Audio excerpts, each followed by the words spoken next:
Right on. Well, maybe we should kick this thing off. Interview with E. Stone, normally a guy who's behind a mic asking people questions. Today I'll get to ask him some questions. How you doing today, Ethan? I'm doing good. A little nervous. Little nervous. Why are you nervous today? I don't know, dude. I'm not used to talking about myself.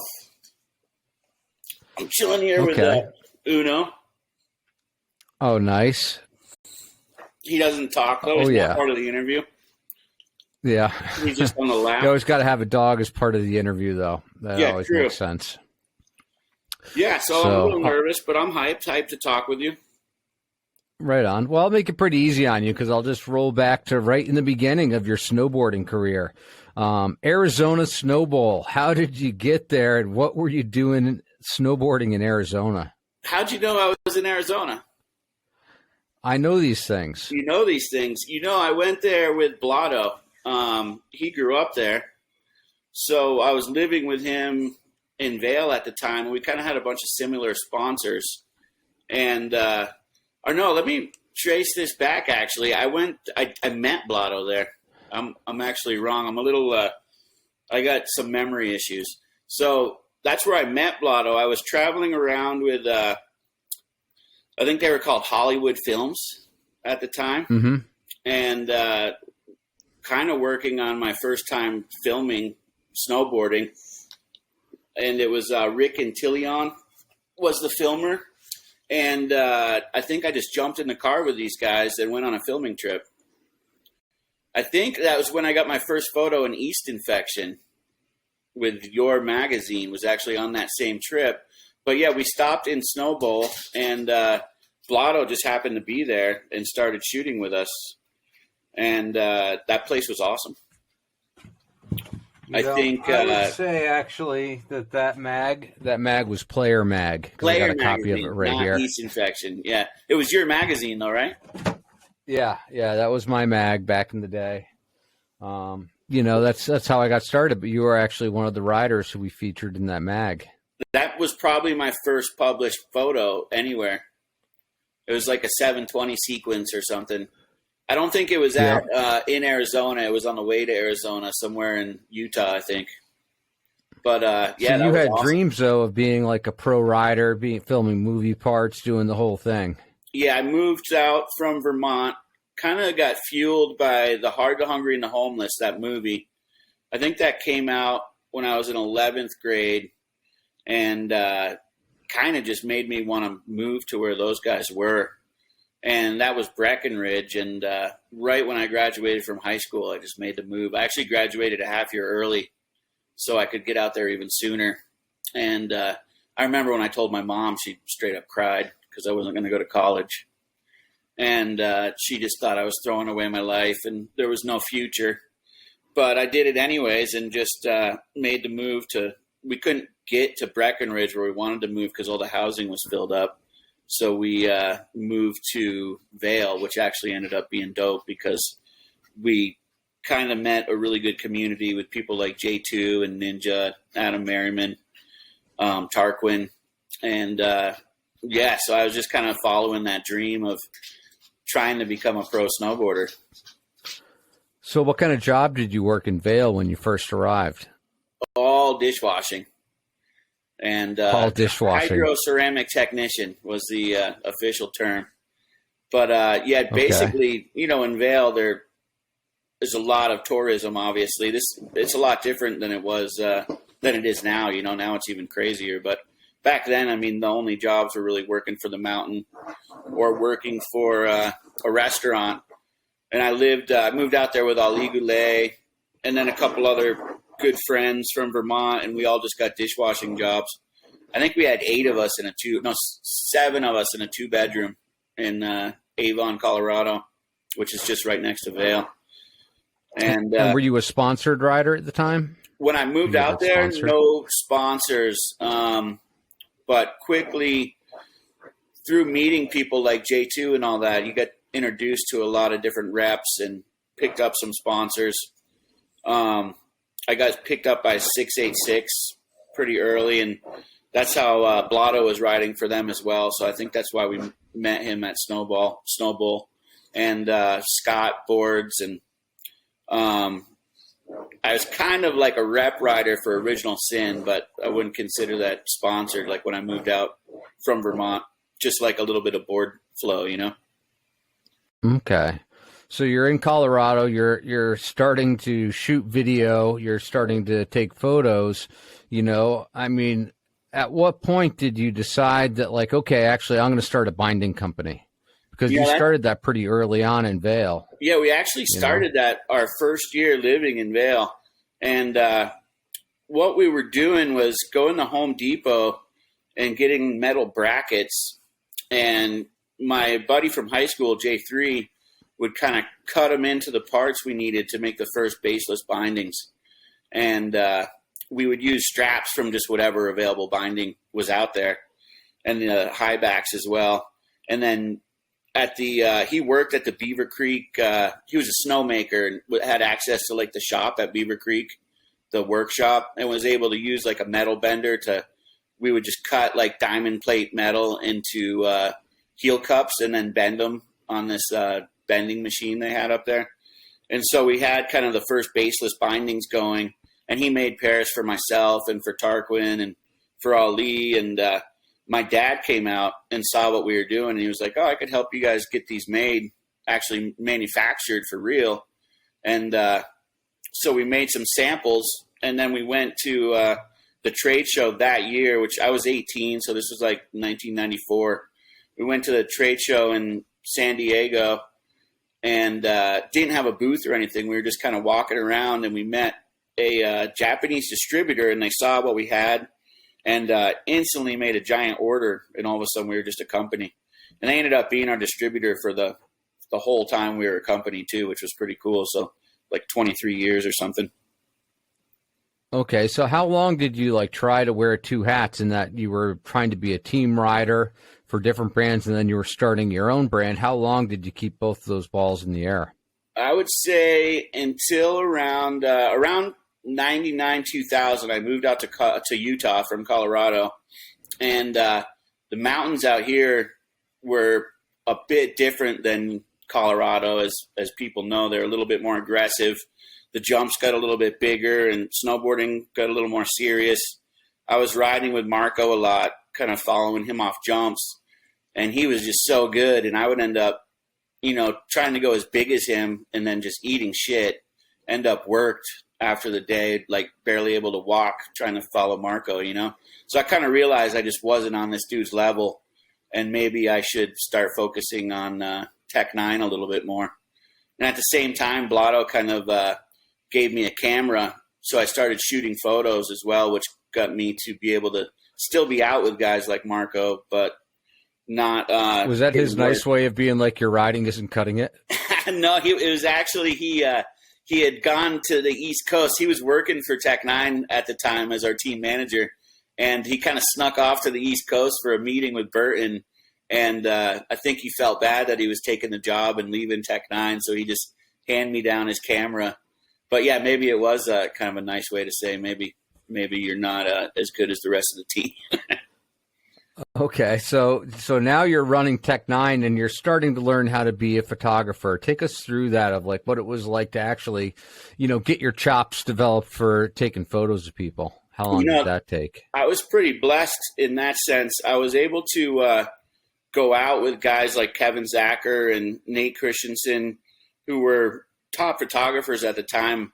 I used to shoot with them on the other side of the camera, so they let me come out and kind of just stand right next to them and ask them any question I wanted, and why they were doing what they were doing and what their settings were. And they basically taught me the ropes. And I think both of them went to photo school, so they're pretty well trained at what they were doing. I know Zacher did for sure. So yeah, I just got to stand there and was able to ask them anything and learn pretty fast and shoot the top talent that they were shooting. So eventually they were kind of like, man, you're getting better shots than we are. You got to kind of get off on your own now. That eventually they sent me away. But at first they were as cool as it gets and taught me everything I needed to know about flashes and light. It was film too, so it was a little bit harder than digi. And yeah, they really gave me everything I needed to know. And that's why when photographers ask me questions now, I'm always really nice about answering them, because those guys did that for me, because some guys like Andy Wright was a little more competitive. He would never let me come out with him. No. Okay. But you're still friends with Andy Wright. Yeah, no, correct. Andy's the man. He was kind of the top photographer in the streets for all those years. So it was always shooting with the people I wanted to be shooting with too. So I kind of got his scraps for years, which ended up working out. So what was that like? Like if you were going to go to a spot to shoot photos and Andy Wright was already there, did you have to kind of turn tail and go home? Yeah, it was pretty competitive. And then even as it got more competitive with, I think in Utah back then, there was like 10 photographers living here. So you had to have your crew like lined up, or else you wouldn't have anyone to shoot. And obviously the riders wanted the most established photographers they could have. So for a new photographer, it was always pretty hard. But you just had to keep who was grinding. that crew? Who were the guys that you would shoot with regularly? You know what? One thing I had that a lot of people didn't have is I had access to the Tech 9 team. So that did help me out a bit. So if Andy was out with a bunch of Whitey's crew, let's say, or Roba Food or something, then I would always have whatever Tech 9 riders were hanging around. And then at the same time, Cole kind of started FODT. So that was always a crew for me to kind of join up with no matter what. And he was always kind of grabbing new riders that no one had heard of at the time, like Daryl Mathis or Justin Hebel, who ended up becoming big pros. So no one knew who they were at that time, and I was shooting them during the time they were kind of cutting their teeth and figuring it out. So it kind of just all worked out, I guess. Right. So who was your first photo published of, and how long did it take from the time you picked up a camera till the time you actually got a photo published? Dude, I think it was pretty quick. And my memory is horrible, but I want to say it might have been Bobby Meeks at Brighton. And it was like the first year I was shooting. He was my roommate at the time, so I had access to like him and Blue Montgomery and Cody Dresser and people like that. But yeah, I think it happened that first year in Snowboarder magazine. I imagine you were working there at the time. I probably was. If it was around 2000, 2001, I was there. Yeah. I can't remember who the photo editor. It might have been Baker, but no, it's George Cavallo, actually. Okay. And I knew him from back in Vermont, too, so I think that kind of helped when I sent in my stack, Okay. So let me ask you about this. Like going back to the Tech 9 days, Tech 9 had like a pretty unique image in the sport, one that kind of stood apart. Where did that come from? How did you guys kind of get this like urban image to go with like the Tech 9 bindings? And also maybe where did the name Tech 9 even come from? We were really into music growing up in Burlington, Vermont. A lot of people wouldn't believe it, but there's like a huge Jamaican dancehall reggae music scene. And Flextone. Yeah. Yeah, there's just, I don't know why Burlington's like that, but just a huge scene. And so I kind of grew up listening to that type of music, and they're always talking about Tech 9, the gun. And since the bindings were all metal like that, the first ones were made out of metal, I just mentioned that name and everyone was hyped on it. So it kind of stuck. So that's how we got the name. But I'd say the image really just came from music as well. We were big into, a lot of us, like Tarquin was a DJ at the time. Ali was a DJ. So the riders were all super into music. So we just tried to really bring what was going on in cities, like the style that you would see, to snowboarding, because no one has really done that yet. And it really all just came from listening to music. It seems like, like that image is something that is really stuck with snowboarding to this day. And a lot of people still kind of have that like Tech 9 look and feel. I mean, how does it feel to like look back on the sport and be like, wow, Tech 9 really had a lasting influence here? It's pretty sweet. I've heard baggy stuff's coming back too. So hopefully we'll start seeing it even more. Because I think it always makes people – you can go too baggy, obviously, and it looks a little ridiculous. And that did happen, I think we saw certain riders go that way. But when tastefully done, I think it looks pretty good when you're snowboarding. So, yeah, it's awesome to see. I still see people riding the old Tech 9 outerwear, like, all the time, especially at Brighton. What team rider like embodied the Tech 9 style for you the most? Jeez, that's a tough call. I think a lot of them took it too far eventually, but yeah, like what's too far? Like where's taking it too far? Too far. Just when the triple XL, I don't know, Gooner and Bradshaw and them were definitely taking the bagginess a step too far. But now they rock it all tastefully. So I think it was just, I don't know what it was. Is the bright colors and the bagginess came in with logos everywhere. I think that's when it went too far for me. Yeah. Okay. So what are like the accomplishments that you had doing Tech 9 that you're like most proud of today, looking back on it? I still see so many people with Tech 9 tattoos. I think that's pretty crazy to see a logo that we created of just people so hyped they're going to tattoo it on themselves. Just the excitement around the brand and what we were able to do with bringing up different team riders. And I think with FODT, we made, I want to say almost 20 movies. So we were super proud of that. And actually, I'm probably way off. It's probably 10 movies. I think it was only 10 movies. 10, 20, whatever. Whatever. I only worked on like the first 5, so I start to lose track of it. Cole would have to straighten me out on that. But with the movies, bringing up riders and having the first baseless binding out there was pretty cool. Just being on the forefront of a technology. It ended up not sticking, but it lasted for some years and was kind of on the forefront of like new school snowboarding. And then when we got into boards and outerwear, it made us kind of more of a competition or more competitive to other brands. So things got a little bit more real, and it was a little bit harder with team riders because we had to get them like head to toe, and we would bring up new riders and have other brands kind of swoop them after we got a breakout part with FODT or something. So that was kind of hard. But it was seems like a lot of riders like started with Tech 9 and then moved on to other larger brands. Like who are some of those team riders who you're like kind of still to this day a little bit sore that they left Tech 9 and kind of left the fold, if you will? I was never too sore about it. Cole would kind of get sore about it, but I was always just like, man, make the money while you can make it. Because most of them, they wouldn't leave just for a little bit of money. It would be like tripling their pay or something and getting a budget to be able to travel around the world. Like Aaron Bittner when he went to DC. I mean, that was like a big change in how he was going to be able to tackle pro snowboarding, to be able to travel everywhere with Mac Dog. So for me, I was always kind of just like, man, do what you got to do. So I was never really that sore about it. We also who are your favorite riders, like out of like the whole history of Tech 9? Because you had everyone from Tarquin through Gooner. So like, who are your favorite guys who embodied Tech 9? Jeez, man.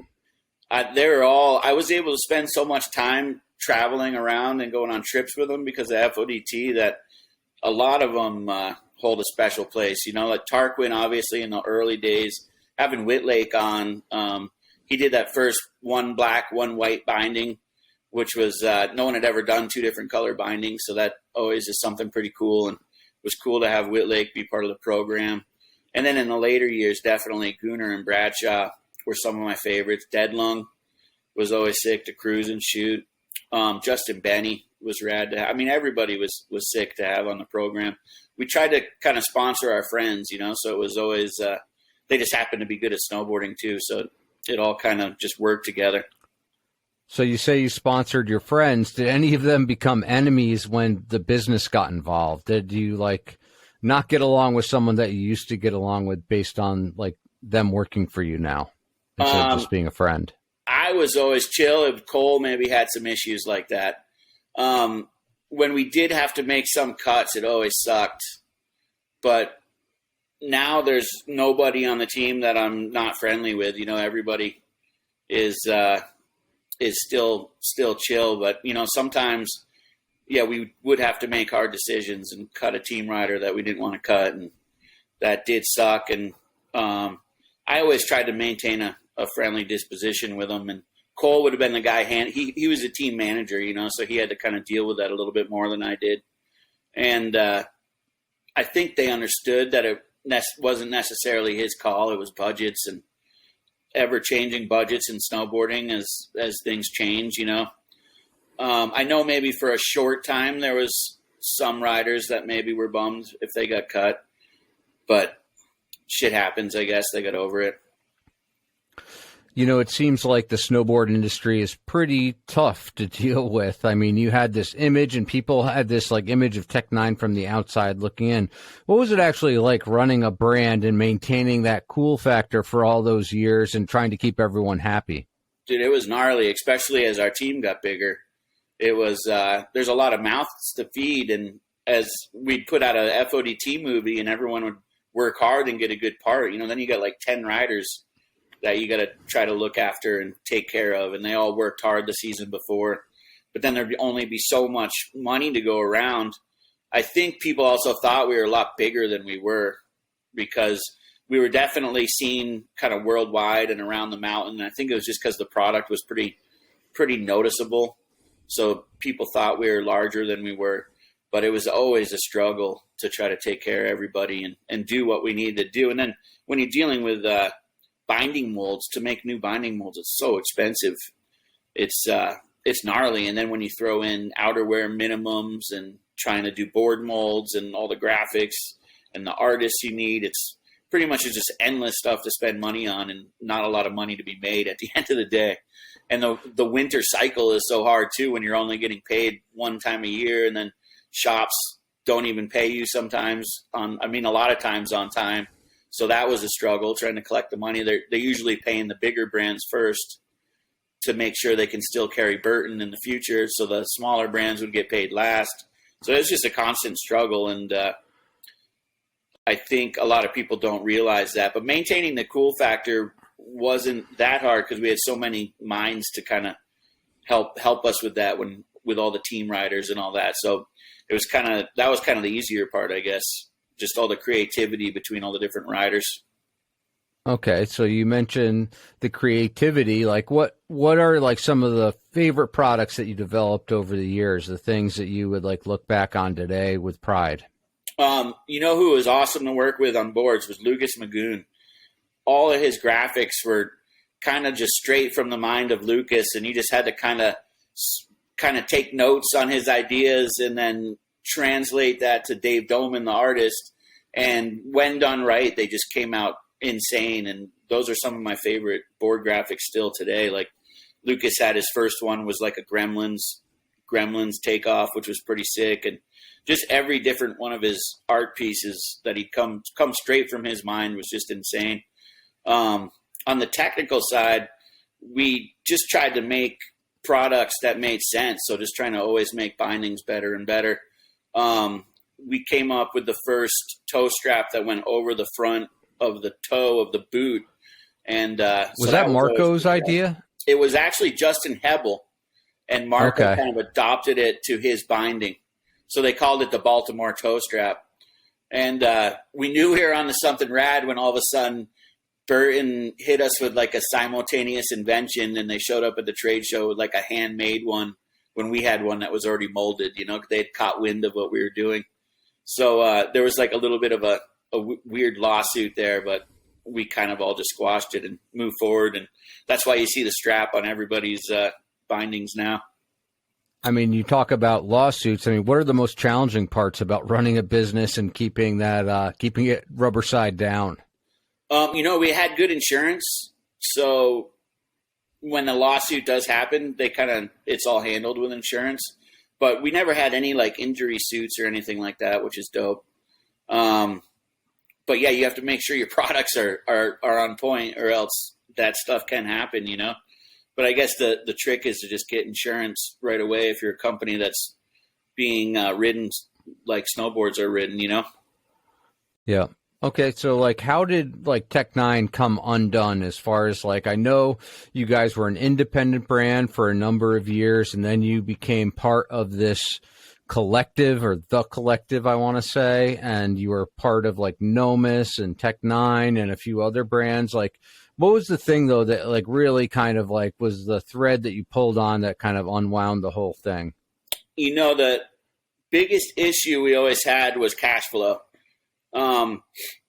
even when we got that first order, our first year in business, all of a sudden, if you get like a $500,000 order, you need like $250,000 to make the product. And we did not have that. I actually found out later that my dad took credit cards out of my name, and that's how he funded the first run of Tech9 products. And I found that out actually like a couple years after the fact when I was at his house and a very large credit card bill showed up. And I was like, I don't have your name on it. Express. What's that? With your name on it. Yeah, with my name on it. And I opened it up. I was at his house like, oh, this is weird. And just like a couple $100,000 bill, just like, whoa. It got me more ownership of Tech9 when I saw that he did that. But that's basically kind of a sneaky way he started the funding of the company. He gave me good credit at the time, I guess, because he did end up paying it all off, which he said he always would. So I guess he was true to his word on that. But it was a little sketchy when I did see it as a young kid when you get a bill like that. But yeah, cash flow was always the tough part. So as we got bigger, all of a sudden you're $1 million company at retail, you need $500,000 to get your product made, and you got to wait like 6 months until you're going to get paid back anything, and you got to pay the factories or else they're not going to ship. And so we didn't really have that, so we had to get investors, and that comes at a price. They're going to want ownership, and if someone's injecting a couple $1 million so you can actually operate and do ads and really kind of step up the brand, they're going to want a big chunk, and probably going to want ownership at a controlling interest. And so that was kind of, I guess, the step in a direction that kind of is a bummer. So anyone who's got a company going, try to hold out on getting controlling interest. And that's kind of the beginning of the end, I would say. And we lasted 22 years or something, but I would say after the first 5 years, we already had an investor we weren't that stoked on. So then we had to find another one, and then that came at a price, and then we had to find another one, and that came at a price. And eventually, it was still rad, because when you get these new investors, you do get a cash injection and you're making more money. You're all of a sudden calling up Snowboarder, and you can do an advertising campaign. And it definitely had its perks, and I think it did help us grow to be the biggest. Like the biggest we ever were was when we were part of that. It was called Brand Base when it was Nomis and Tech9 together. We were almost. We made an offer to buy Grenade at one point, and that was going to join up. And that's like when we were the largest we ever were as a brand. So there's something to be said about having that cash flow and what you can do with it. But then it's also, there's just so many hands in the pot that it, and other people that you have a vision for a brand that you kind of started with the original team, but then other people can kind of veto that and make decisions you're not that stoked on. And then you're all of a sudden not the same brand that you were when you started, Yeah. So, you talk about cash flow, and I think every startup business has issues with just keeping the lights on or keeping the bills being paid. Like, what's the tightest rub you ever had with cash flow situation with Tech9? Just something where you're like, I'm not sure if we're going to get out of this. I think we're at that point pretty much every year. there was no time when we weren't like that, because of the whole cycle of being a winter sports brand, where you have to give all this money to the factory or else they won't ship you. And then the shops still haven't paid you back, and you have to get on the phone and call every single one of them. That's why there's so many less shops right now than there was before, because they have it just maybe more tougher than brands, because they get stuck with all that inventory. So the whole cycle is just so hard that every season we were at a point where, I shouldn't say every season. There were some seasons where it was like, I don't think we're going to make it through this. Like, if we don't get another cash injection or an investor, we're definitely going to shut down. There's probably like 3 seasons like that. And every season we would somehow get through it, and something would happen, and maybe the factory would give us better terms or something. And I guess where there's a will, there's a way, so we would always figure it out. But there was definitely 3 seasons where it was almost like, all right, I guess I'm going to start shooting photos more aggressively or something like that. So it was, but it's always pretty tough just being a brand that depends on one season. We Yeah, even I mean, you tried. said We tried at one point to maybe develop clothing to be a more seasonal brand, but it's so hard when you're rooted in snowboarding, you know? Yeah. So, I mean, you mentioned that, that you had like 3 seasons where you could have pulled the plug and then you were like, okay, maybe I'll shoot more photos. It seems like you were shooting photos a lot of this time that you were working on Tech 9. How did that ramp up as you were trying to run a business at the same time? It was tough.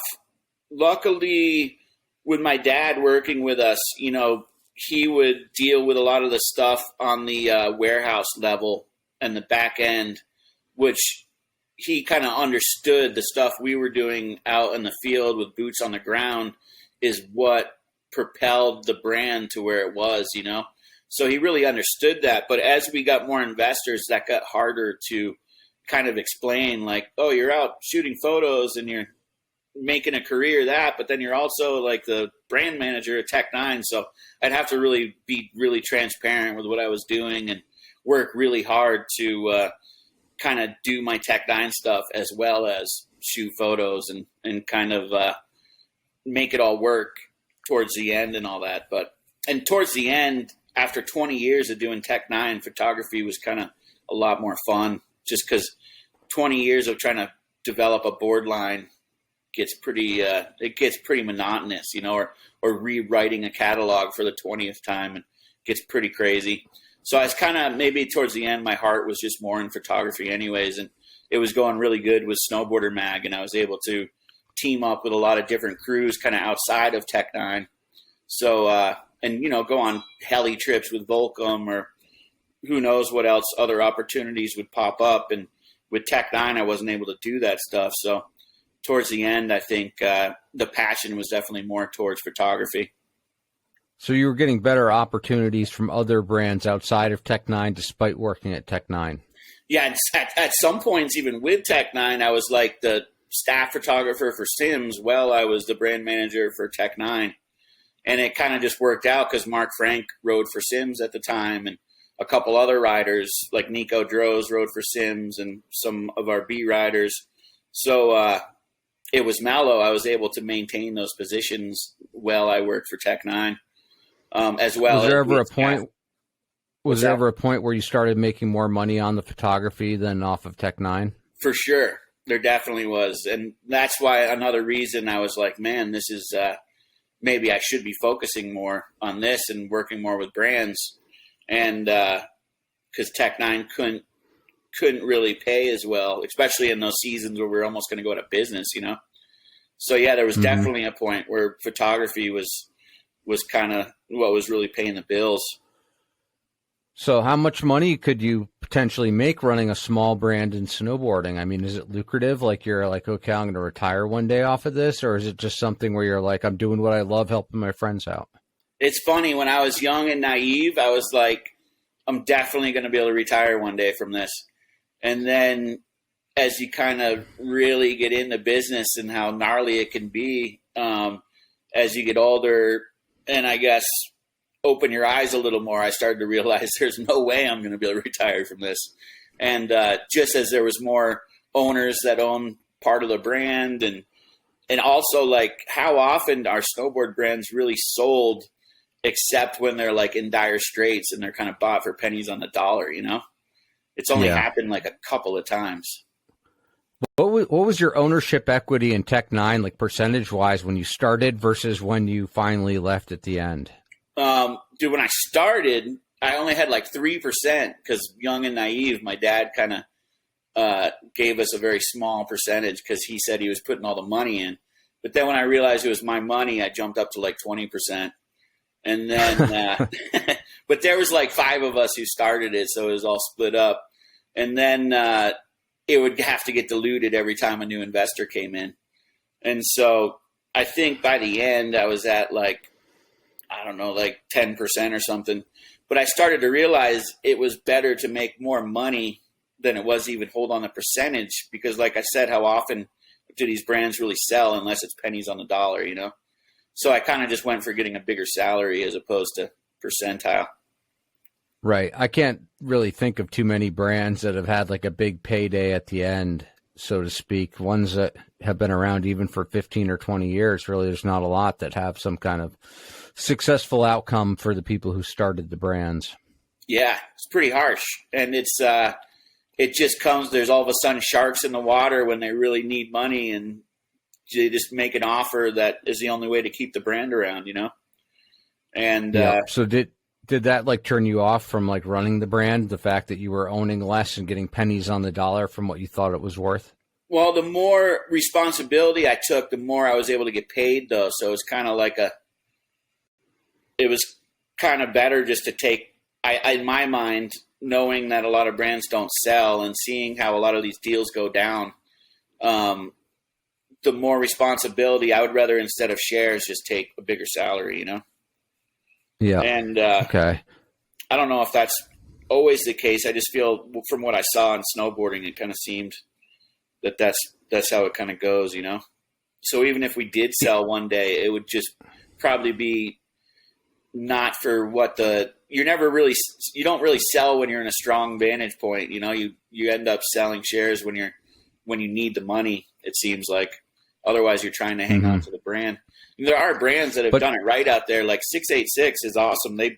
Mike West built that company from the ground up with his own money and never had to bring in an investor. And that's how you need to do it. You know, you need to just figure out a way to do it that way and not have to always bring in an investor every time there's a cash crunch.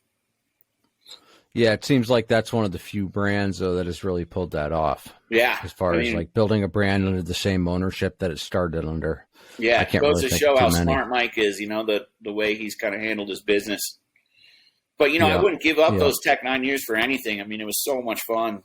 And working on products, something you love, and learning that much about business, and tons of rad trips, and going to different trade shows, and learning how to manufacture products in Europe and China. I mean, it was awesome, and it was super fun. And probably that was my college education, you know? Okay, so like, what was like your favorite trip out of all the Tech 9 days? One was like Tech 9, the full flag flying somewhere around the world. Cole and I would try to go on one like crazy trip every year with the team. And definitely one that stands out is like going to Moscow for the first time. I think we were like the first crew to go there and kind of shoot in Moscow. And it was just crazy how different it is, you know, that from our lives here. It was just kind of eye-opening. But we got to do that kind of like every year. We'd had the advantage to reach out to it. We had distributors all over the world, you know, so we could just call a distributor and be like, hey, do you guys got snow? And if they had snow, they would like kind of help us out once we got there and treat us really well, you know, get hotels for us, drive us around, make it really easy. So we were able to go to all sorts of wild places. Like we went to Spain, we went pretty much everywhere there was snow, and we had a distributor. We would go there with the team because after making 10 movies or whatever, you know, that was 10 rad trips for the movie. But I would say, yeah, going to Moscow the first time kind of really stood out. It was just such culture shock, that place. We almost died a couple times. It was just kind of like nothing you'd see shooting around the U.S., you know? When you say you almost died, you mean like you had run-ins with the authorities? Almost died? We had run-ins on the authorities every day. It was to the point where we just alternated who was going to pay them the $100 bill to let us off. But we almost had the traffic there is so crazy. We were on the highway. Cole was driving. I was in the back. I don't know exactly what happened, but at one point we were on like two wheels and pretty much about to die. To the point where when we pulled over, like Muzzy ran out of the van and ran out in the field and like started praying or something. And just because it's so crazy over there, people drive there's no laws, you know. I guess that's the only way to explain it. And so we literally almost died in a car accident. And but yeah, every day, like when we get busted, it would be like military with machine guns there to bust you. But then they'd end up being pretty cool because they'd never seen anybody snowboarding before, so they were actually kind of rad. Luckily, we had someone to translate, so they would tell them what we were doing. Otherwise, it might have been different. But yeah, every day we would have to give the cops a $100 bill, pretty much. Just for your rail spots, basically? Just for could be either a driving thing, a rail thing, or just walking through town and they give you shit. It's like they basically are like, we can take your passports and bring you to jail, or you can give us $100. It's kind of like Mexico, Right. you know? And so you just have a $100 bill ready, alternate who pays them, and move on with your day, you know? So did the travel get crazier when you went to becoming like a senior photographer full time, or did it get kind of more mellow, more taken care of as far as like you now had, editors or whatever to report on or report to back at the magazine headquarters? Well, it was pretty rad. So I would do a trip with Tech Nine like that, and then I would also get to do, or I would also kind of bundle that up as a feature for the magazine. So it was almost on like a trip to Moscow or anywhere we went, it would also always be a feature for snowboarders since it was such a cool location. So it all kind of went hand in hand, and it was able to give me, I was able to maybe use the magazine's budget for my trip. So that allowed us to bring another rider for Tech Nine, you know? So it kind of just worked together. So you're double dipping, basically. Yeah, I was double dipping. I wasn't sending invoices to both brands, but I was kind of just making it work together, you know? Right. Were you ever able to like get 3 or 4 brands involved with paying for your trips? For sure. Back in the heyday, man, it was nice. There was a lot going on. There was a lot more budget than there is today. I mean, today there's hardly any budget, and you can't fly anywhere because of COVID, anywhere fun. You can't go overseas. So it's a whole different landscape now. Back then, it was so easy to get a trip together. As long as it was a cool location, it would be guaranteed to go in the magazine, and then you could send it to another magazine overseas, and they would package up the feature. So you'd get the feature in Snowboarder in Japan, also in Europe, and so you're able to get paid like 3 different ways from magazines at the time on one trip.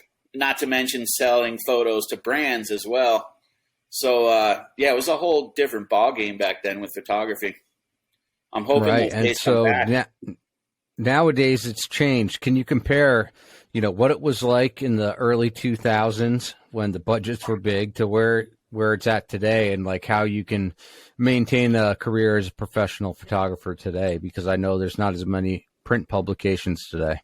Yeah, it's crazy how different it is. Back in the day, this is the biggest difference, I think. Back in the day, I would basically just go out and shoot every day and try to shoot as many different people as I could. And there was probably about a 90% chance that photo I shot with that rider would end up printed somewhere. And today, and by printed somewhere, I also mean that I would get paid for that photo, whether it's an ad or it's in a magazine. Today, it's not worth your time to go out and shoot unless that photo is already sold for something. Like, there's going to be an interview on that rider, or a particular brand needs a photo of that rider. And so that's the biggest difference. And that sucks, because it basically deters you from going out and shooting, because it's like, what am I even going to do with this photo now at this point? And so a lot of photographers are only shooting if they're hired for a shoot. So they won't go on a trip, and definitely won't go on a trip and spend their own money, because they're never going to recoup it. Back in the day, you would definitely recoup it without even doubt in your mind. And now you hear most of the photographers, when they say they had a good year, it means they were hired a bunch in advance to go shoot. And back before, it was never like that. You would just go out and shoot as much as you possibly could. So it's really changed, and it makes it a lot harder. Do you still have like a lot of contracts with different brands to shoot their riders? Well, in the past year with the bomb hole, it's made it a bit different for me. But I would say up until, I'm not sure what's going to happen this season, but up until like last year, yeah. But you really what did your photography look like last year with the pandemic and everything? It was definitely my roughest season ever. And it was kind of compounded by the fact that Utah didn't get any street snow. So that was kind of not happening. I think we had 2 days with snow in the streets. And then when we got all our snow in the mountains, it was when it was like that black rose of avalanche danger, where every different direction was danger. And the ski patrol was saying, don't even, like, inbounds is risky, So shooting last year was, I mean, I shot a bit, but it was just really hard. A bad year on top of COVID just made it almost impossible. But I know a lot of crews still got after it. All the kids that still wanted to get video parts were driving to where they needed to go. I mean, Dustbox was on the road for like pretty much the whole winter just following snow, but I don't have that luxury to be gone all winter. Nor I don't think I would make the money back if I went away all winter and shot photos, you know? So, yeah, it's just a different landscape. And now you've got a third career, maybe fourth career. I'm not sure where you're at, but now you get to do the bomb hole full time. Yeah. And that's pretty sweet. As you know, I mean, it's pretty fun just to sit and have conversations with people.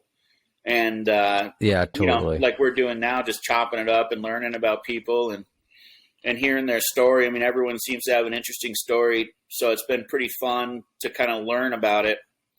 And definitely taken my focus off of photography a bit. But with COVID, I guess maybe it was the right time, you know. And it's made me actually more excited to go shoot because I haven't shot as much. So it's this winter, I'm hoping we're going to have a good winter so I can get back out there more. But when we have a show coming out every week, it's harder, though. I can't just hit the road anytime I want unless we're ahead on shows. So it's kind of So let's talk about like how the bomb hole came about, what the kind of like what got you started as far as doing the bomb hole. You know, it's funny. Chris and I, we always go on trips every year, and we like always joke. He started. He had a show. I forget what it was called. Something banter and handrail. I don't remember what it was called, but he had an internet show he was kind of working on. And so he was kind of always messing with the space on YouTube. And we would go on trips and kind of joke about how it would be sick to have something like this. So last year, or I guess it was 2 seasons ago now, not last season, but the season before, we were in Kazakhstan on one of those rad trips, and it was for the 32 movie. And Chris, can you hold on 1 second? Yeah. Someone's at my door. Hold on 1 sec, all right? Hold on. I'm going to pause you. We'll pick up from Kazakhstan, though. Okay. I might have to move locations if this is someone from my chick. Hold on 1 sec, all right? Yeah.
Am I back?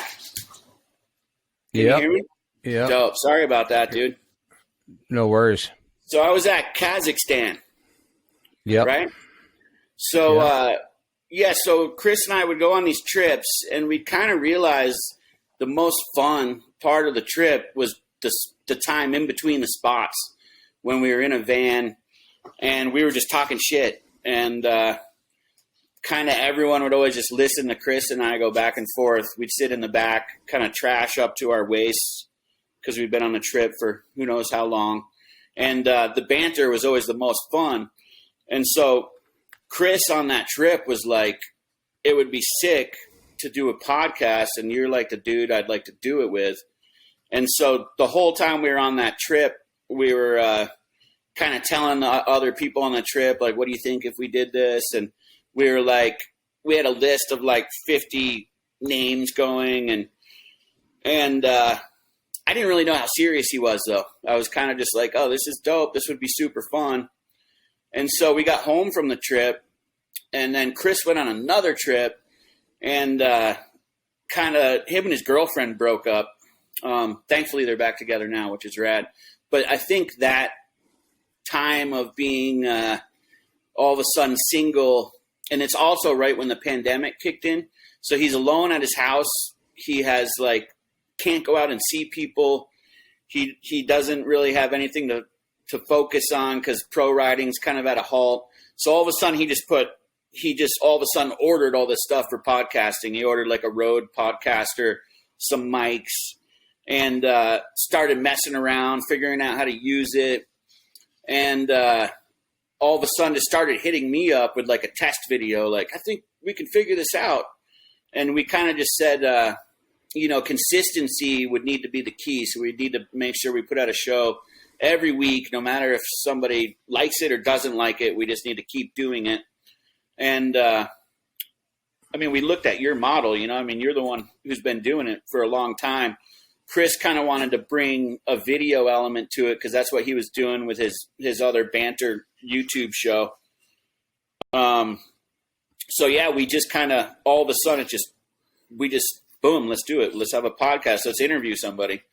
And, we kind of debated who we would interview first, and it ended up being Justin Benny, and his story was just crazy. So like we knew we had a pretty rad thing going, because he really just got honest with us about so many things, his drug use in the past and what went on with his career. And so boom, we put it out, and it was when COVID was going. So I think we had a captive audience. And we kind of just went from there and went one at a time. We had no sponsors. We didn't really know what we were doing whatsoever. I'm sure in the early episodes we kind of just sounded like dipshits. But I think maybe that was a good thing too, because people like to laugh, and Chris and I being dipshits maybe is a good thing. And we knew our show needed to be different than yours because you already had that market kind of locked in. So us being idiots was kind of like the line, And then also with the bomb hole, we wanted to kind of, as we're idiots, also get into serious things that happen to them, but then know when to lighten it up with our dipshittery. And so we just kind of went from his garage and started going from the house. And since we had that captive audience, I think it kind of helped us out. It all just kind of went at the right time. Timing's kind of everything. Now we got a whole office too. So it's crazy just how fast it's been moving. So tell me about getting the office. Like, at what point were you guys like, okay, I think we got this, to the point where we should have an office and have like a permanent studio and all that? This is a real deal. The point when we decided to get the office is when I think Chris just couldn't handle his house had turned into a full business. We had somebody showing up doing shipping out of his guest room. And, he's back together with his girlfriend, and this dude's showing up to ship whenever he wants, kind of odd hours. And because it's not real structure when you're at somebody's house, And then there's another, we hired this girl, Jules, who's like our office manager, and she's working from his kitchen table. And then guests are like Russell Winfield came in to do his episode, and he was supposed to stay 2 days. He ends up on Chris's couch for 2 weeks, which was awesome because I have Uncle Russ there. Is great, But all of a sudden his house just wasn't his house anymore, So I think that's the point when Chris was just like, we got to figure something out here. Like, it's definitely, an expense that we didn't want to pay, but it was just like, we're outgrowing his house, We had Jamie Thomas come in and tell us like we could never leave the garage because it's like such a cool feeling. And we were just like, we can't just, like, Chris doesn't have a garage anymore. It's like, I had heard the 9 Club guys, actually, they did the same thing. They started at their apartment, and then their apartment's just their office now, and they moved out of it. So we would have basically either had to move out of Chris's house. He wouldn't live there anymore, or else we'd get an office. So we decided to get an office. And Chris is crazy, just forethinking and bigger picture thinking. Like, he always has all these ideas of, all right, we need to now hire a graphic designer to help with merch because merch is selling. We need to do this. We need to do that. And I'm always like, man, how do we just start putting some money in our pockets? He's like, we got to think bigger. And thankfully he's like that, because that, I think, has been the key to our growth, is like, okay, if we hire this person, it's going to exponentially down the line help us. Or we can think small and give ourselves each a couple $1,000s now, you know? So that's kind of been just Chris's. I think what he does is take his drive of a pro snowboarder that he learned to kind of come up. It's not easy, and he's applying that to the podcast YouTube world and just putting in 120%, and it's working, you know. He's pretty intense. Yep. He's had a lot of concussions, so sometimes it gets gnarly, but he always has the right idea, though, so it's pretty cool. So what's your role in all this? Do you just show up and do the interviews? Or, I mean, it sounds like it was taking place at his house for a while, and his house was the office. Would you just show up like 20 minutes before the interview and get it rolling? Or what was your role? He would always have me show up like an hour beforehand just to make sure I was going to be on time. As you learned, I'm not so punctual when we were putting this podcast together. So, yeah, I'd always show up an hour in advance, and then I would work at my house. Like when we started, like we just kind of divvied up what we needed to do. Like I kind of started the Patreon while he started doing something else. At first I would answer all the comments on Instagram, and he would do all the ones on YouTube. So at first, when it was just the two of us, we just kind of split up the jobs and just did what we could. And then as we got to the point we were at maximum overload, you know, we'd hire somebody. Like we hired Rigo, this dude in Salt Lake who's just crushing our social media now. And so just we needed kind of Chris was at his bandwidth with editing too, because he was doing the editing at first. And that's gnarly when you got 3 cameras, one for each person, plus your GoPro, and you got to sync all the different sound and then edit each camera each time everyone's talking. I mean, each video, you do a 3-hour recording. It takes, I don't know, it probably takes like 9 hours of editing. So we eventually hired this guy, Paul, to help with that, and that's been huge. So we kind of would just hire as we needed.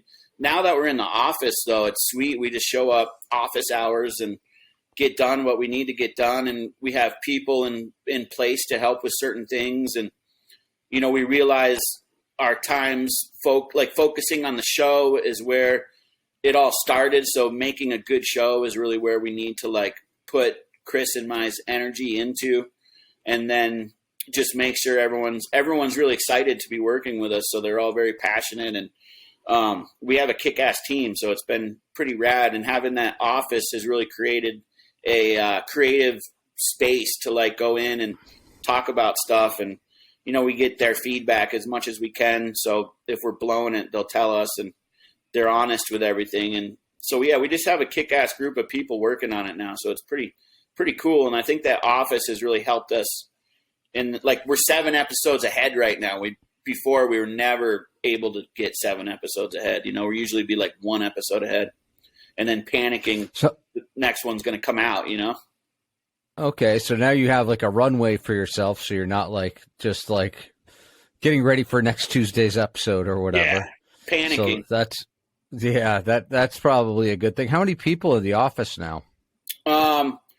There's, I think altogether there's like 7 people that, 7. Not all of them come in full time. Some are just in and out of there. Myself, Chris, and Jules, the office manager, are like full time. But then we have our graphic guy in, Drake. He's coming in like 3 days a week. Tucker's in there full time, who does our shipping. Rigo comes in, but he doesn't really need to be there. He just comes in he does our social media, so he's more boots on the ground. And then Paul's editing, and Runke is our agent and helps us with the brands and all that. So I think all together, I hope I'm not missing anybody, but there's like 7 of us. And, that's the team at this point. And I don't see us needing more people. And it's just more about taking care of the crew and having everyone grow as we grow. Yeah. Okay. So here's a question. It's like not every interview is easy to do. Some people have more stuff going on in their life. Some people only know snowboarding. Have you had any interviews where you were like, this is going to be great, and then you sit down to do the interview and you're like, oh man, that was tough actually? Yeah, Lucas Magoon. Only because he gets so sidetracked and he got really stoned, and it was maybe hard to understand him, and he went on for like 4.5 or 5 hours.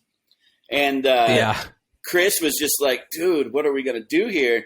And we chopped it all up and sent it to Lucas, and he was just like, this is perfect. And so we were like, all right, let's just put it out. And we put it out, and people loved it. So we just kind of realized that sometimes we just got to like look at it a different way.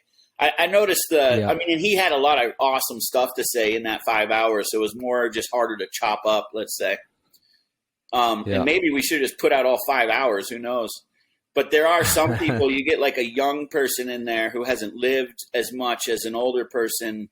So yeah, maybe they only know snowboarding, and that makes it not as interesting for some people, but then the snowboard heads love it because it's just all snowboarding. So I've just kind of found that you're not going to make everybody happy. So you just got to do your best, put it out there. Some people are going to love it. Some people might not like it, but either way, they're hopefully going to watch it and just kind of take it from there, What was your favorite interview? Like the one where it just went perfectly?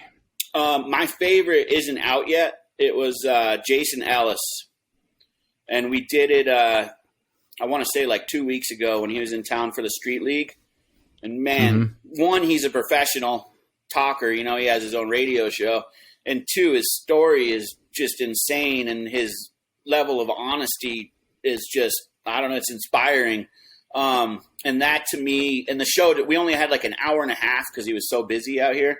So we had to just like sit in, we couldn't really bullshit because usually we spend like 5 or 6 hours with people, and we only had an hour and a half total with him.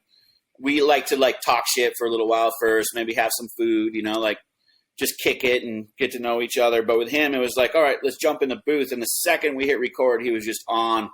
And I think it's not out yet. We'll see how it's received, but I think it's my favorite episode we've recorded yet. But I like them all for different reasons. Yeah, I mean, what prompted the decision to feature also not just snowboarders, but also skateboarders and skiers and other athletes as well? What started that decision is we were chilling one day at Chris's house, and Jeremy Jones called us up, and he was like, hey, do you guys have any interest in interviewing Jamie Thomas? And he was like, I could get him here tomorrow night. So we had no time to plan or anything, but we were like, Jamie Thomas, are you kidding me? Of course. Like, we just were like, let's do this. And we got him in the booth, and it was awesome. I mean, we all looked up to him growing up, his skateboarding. And he's such an interesting dude with the business he has going on. And just his life story is awesome. And it was well received. So we kind of thought to ourselves, maybe we should explore other sports. Skiing is kind of the same way. We just got the opportunity to kind of showcase 2 pretty cool skiers. And it was the same thing. Like, we're friends with those guys. So, and they both snowboard as well. And then the ski community was so stoked on it. I was at Mammoth at the end of the season, and a bunch of skiers just came up to me and were like, oh, you guys have the best podcast in skiing. And we were like, oh, we've only done 2 skiers, and they're like, oh, it's just so much better than everything out there. So we kind of just decided, hey, why not? Let's kind of branch out. And it also, for me, it goes back to the Tech 9 days, realizing like when summer hits, it's tough. Maybe winter brands aren't going to want to sponsor, and we felt that a little bit this summer. They definitely, their money's better spent now, until Christmas. So I think that's a thought too. Like, how are we going to transcend snowboarding? And and we try to get people in that snowboard as well, or they're friends of snowboarding, and it also helps. Runkey's our manager, and he's a lot of their managers too, so he'll just kind of send them our way. And then when we look at our analytics on YouTube, the next biggest watch show is the 9 Club. So it's obvious that the people are watching our show skateboard, so that's why we got Jason Ellis in there. And then we got Kelly Hart from the 9 Club in there as well. And it kind of just makes sense, snowboarders skateboard and vice versa. Maybe a lot of skaters don't snowboard, but snowboarders seem to skateboard. And it's just cool stories, cool stories to tell and meet these people. Yeah. Mountain biking, okay, so that was a stretch, but it still stoked a lot of people out. Yeah. Are there any sports you're not going to cover? Or is there anything off limits? I would say we're just more focused on action sports, Because, I didn't know mountain bikers. What are action sports, though? I mean, it's getting a wider and wider definition. I mean, it's all Olympic out now. I mean, gymnastics might be extreme now. That is true, huh? Yeah, but they're not really extreme until they're doing what the mountain bikes are doing on the Rampage and gymnastic cartwheels down some 100-foot cliff face, I guess, I didn't even know mountain bikers were doing that. Yeah, I mean, but what happens when Runkey's like, man, we got this great scooter rider for you guys? That's probably where we draw the line. You're going to draw the line there? It depends on their character and what their story is, Right. I shouldn't say no until you kind of hear the story about the person. If it's interesting and it adds to our listeners, then it's cool, I guess. Because that's a big thing. Right. You want to figure out how to add to your listeners' lives. And if you can make them laugh or make them think, it's a win, Yeah, totally. Okay, so what are you doing new this year? What's new for the bomb hole this year, and what are you looking forward to doing in the future here with the bomb hole? We're doing a bomb hole snowboarding event at Brighton in March or April. Okay, first week of April, and it's called the Bomb Hole Cup. I mean, our whole idea of the company is bringing the community together. What ways can we bring people together in these wild times, and maybe it's through listening to us talk and introducing people to the people we're talking to, and you're getting to know their story. But we also figured, why not get people together and meet each other, so the contest is not just for pros, it's for anybody to show up and all levels, and more of just a ripping weekend. We're going to have brands kind of set up tents and demo boards and have food there, and pub beer will be there, and just make it a hangout, a whole weekend. And so that's new for us. We're also Chris and I want to go on a trip this year with a crew of people that have been on the bomb hole, and go on a trip with the riders, a trip like we've always done, the idea that kind of spawned the podcast from the beginning, and have it in one of the magazines or something, and do interviews from the road and all that. So we're talking about doing that, and really just trying to hone in our craft and get better at it. Because as you know, you learn every time you get on and record. So I think you can definitely get better. Oh yeah. Now, I mean, what do you feel about the state of magazines? You were a photographer. You're now a podcaster, maybe the largest media outlet in all of snowboarding. I mean, let's talk about where are the magazines at? Where are the videos at? What happened? I mean, this is a different world we're living in now. Yeah, it's crazy, right? It's one point last winter, and that's another reason why I didn't shoot much. I wasn't sure if there was going to be any magazines. And now, thankfully, there's tournament, slush, snowboard. Snowboarder might still be around. I have no idea. So now at least there are some magazines, but they're all still just trying to figure it out, and they're probably fighting for dollars, and it's just a crazy landscape. And I think also brands aren't excited to just sponsor a video like they used to, so it's just riders kind of making their own parts. As a media outlet, we've talked about putting rider parts on our channel as well, and putting for certain riders, maybe riders that we've interviewed before, letting that be where they're going to launch their video part. So, I mean, it's all stuff we're discussing, but yeah, the landscape's just changed. I'm excited for when slush and snowboard actually come out, so we can see what's going on, see what we're working with. And I'm sure, I mean, they're run by incredible people, so they're going to be strong magazines. The only thing weird for them is that there's probably a lot less photos floating around because of last year, how weird it was. But I'm sure there's enough to make a strong magazine. You don't need that many, And they're all not putting out. I mean, Torment puts out one issue, right? So that's pretty easy to fill up. Slush, I think, is doing like 4 or 5, and Snowboard's maybe doing 3 or something, 2. It seems like, though, there's a lot less people aspiring to be photographers today than, say, 10 or 15 years ago. Yeah.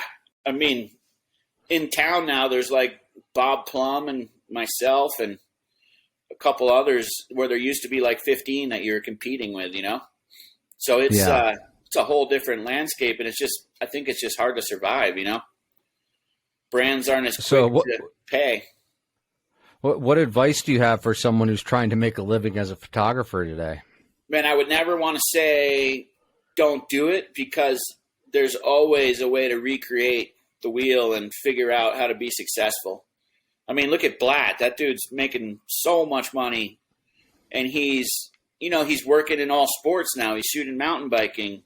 His girlfriend's a top skier, so he's shooting skiing. He's really smart about the brands he works with, and he's making an amazing living. So, Blotto making an insane living.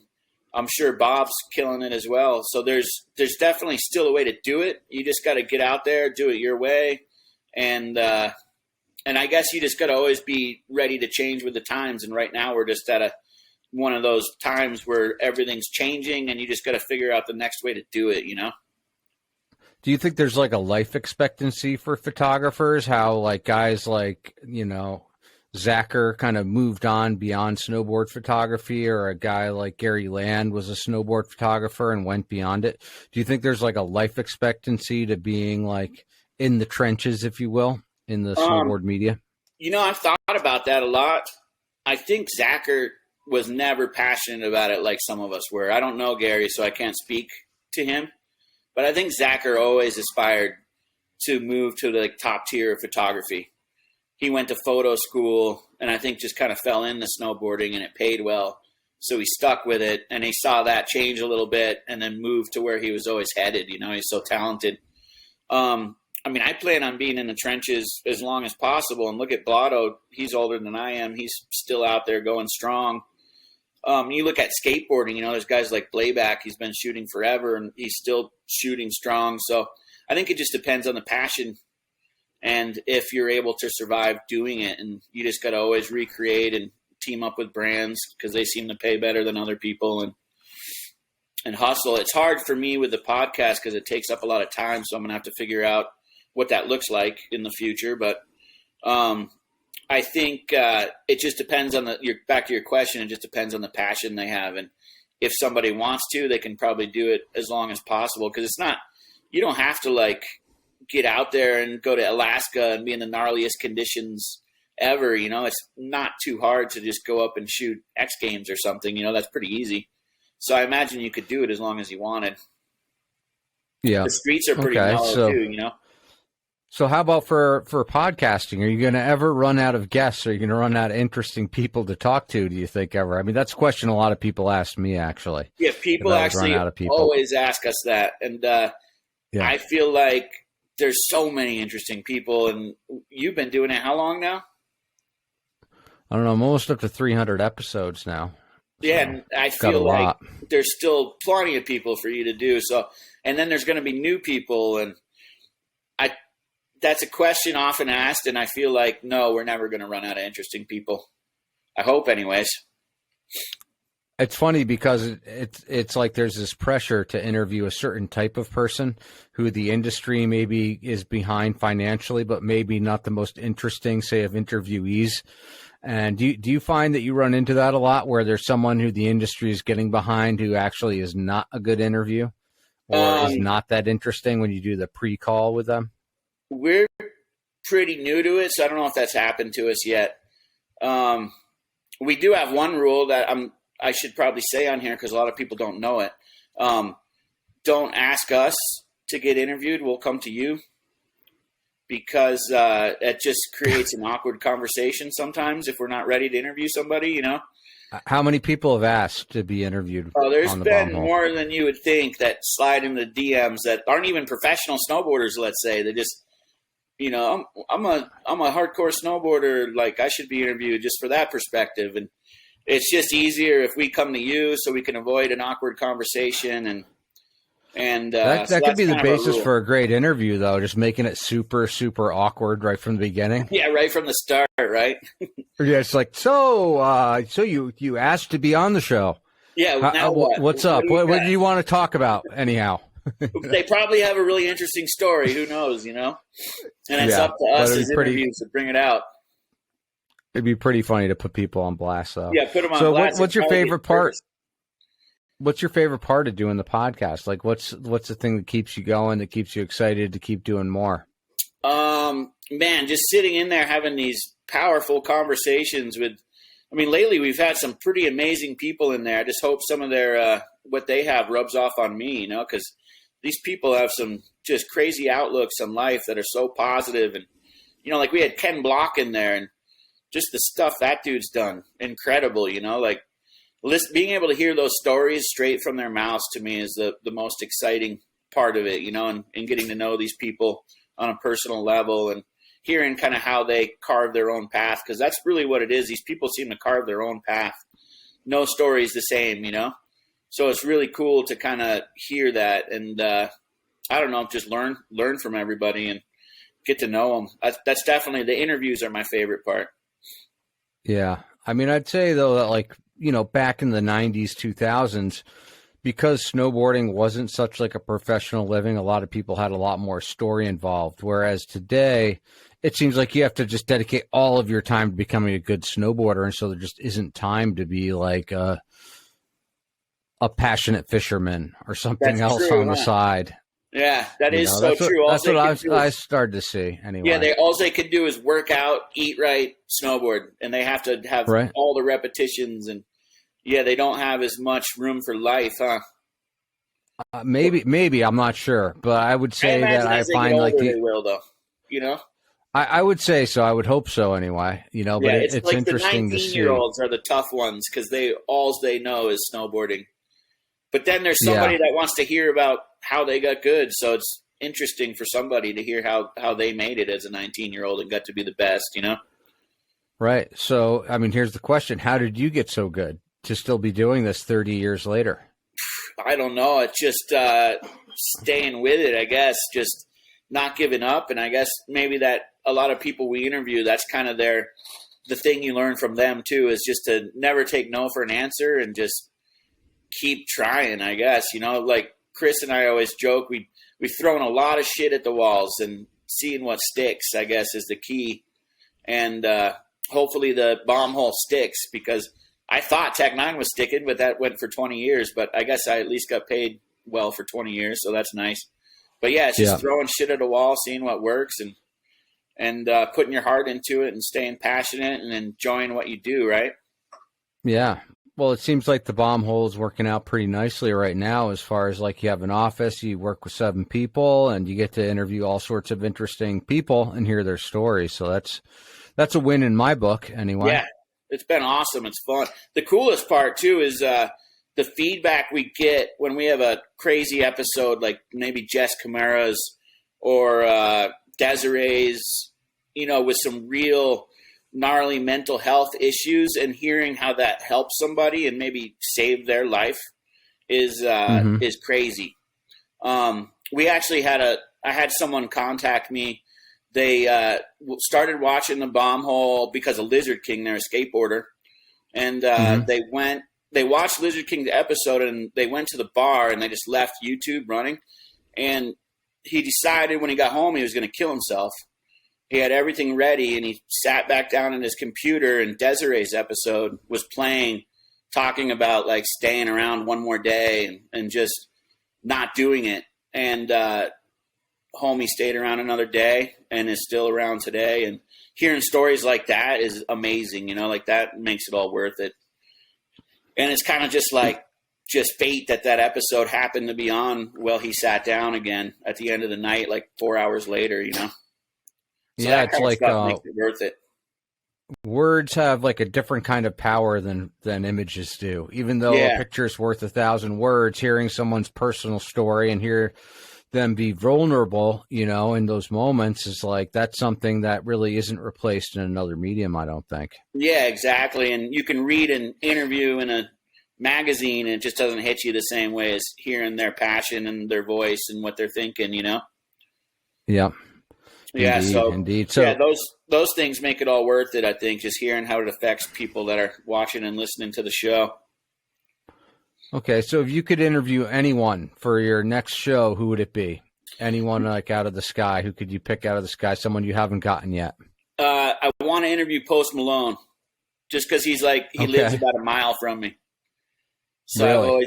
I've always joked it'd be sick to meet him at the 7-Eleven, see if he wants to come on the podcast, and have him say yes, and then and then we do it. But How did he end up a mile from you? I don't know, dude. He lives right in Bjorn's neighborhood. He just has a sick house up there. Or I do know Really? actually how he ended up there. He got robbed in California and was so fed up with their gun laws, he wanted to move to Utah where his whole crew could actually be armed. And so now they're here and they have guns on their hips and they're not going to get robbed again. And he has a sick house just a mile away from me. Wow. Well, that would be a pretty interesting interview, I would say, and definitely not from the action sports wheelhouse, but not from the action would probably sports. be interesting nonetheless. Yeah, but I think I wouldn't not do it. Anyone you wouldn't interview? Anyone they're like, no Trump. I don't care what he wants, no Trump. Or is there anyone you wouldn't interview? I would love to interview Trump just to see what's up with him, Yeah. Give him I've heard he's a forensic pretty analysis. charming dude, though. Maybe you'd end up liking him after, and that would suck. You probably would. You'd hear all about his cheddar biscuits. Yeah. I think He'd have a lot to talk about with that. He swindles other people's cheddar biscuits, though, and he uses other people's I money think he to does. make his money. I think he does. I don't think there's a lot of, I don't know. Anyone you wouldn't interview, though? I don't know, man. I would take that case by case, right? Yep. Just because you just never know who's got a rat story. Yeah. Okay, so where do you see yourself in 5 years, 10 years? Are you going to be doing the bomb hole? Is this the new thing, audio? Is that going to be it, audio and video? Is that the new thing? Or are you going to, keep just being involved with snowboarding wherever that takes you? I would say both, hopefully. Hopefully they just go hand in hand. My passions for snowboarding, it's been good to me over the years. And I'm definitely really enjoying what we're doing at the bomb hole. So, hopefully I'm able to maintain a foot in both worlds, Cool. Well, thank you for the interview, Ethan. I think that's a pretty good one. And Dope. yeah, give me 1 second here.